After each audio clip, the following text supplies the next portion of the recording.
آپ میں سے بھی کئی کی والدہ دنیا بھاری کو چھوڑ کر چلی گئی ہوگی، کئی کے والد بھی ہوگا، کسی کے والدہ نہیں ہوگی۔ سرکار نے فرمایا والد جنت کا دروازہ ہے اور والدہ جنت ہے۔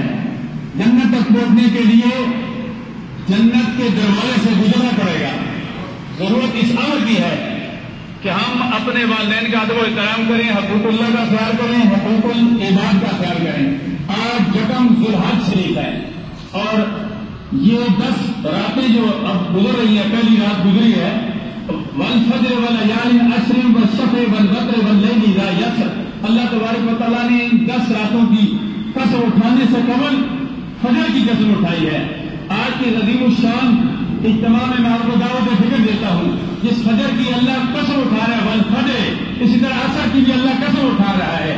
اس لیے صبح کی نماز پڑھ کے، فجر کی نماز پڑھ کے دن کی ابتدا کیا کریں۔ سارا دن اللہ تبارک و تعالیٰ کی رحمتوں کا نزول ہوگا اور سکون ملے گا۔ میں امید کرتا ہوں کہ آج کی اس نماز جنازہ میں مجھ سمیت ہم سب نے محاصرہ کرنا ہے اور آئندہ کے لیے ہم نے فجر کی نماز ادا کرنی ہے اور ہم نے مخلوق خدا کی بہتری کے لیے سوچنا ہے اور مخلوق خدا میں ہم نے آسانیاں بانٹنی ہیں۔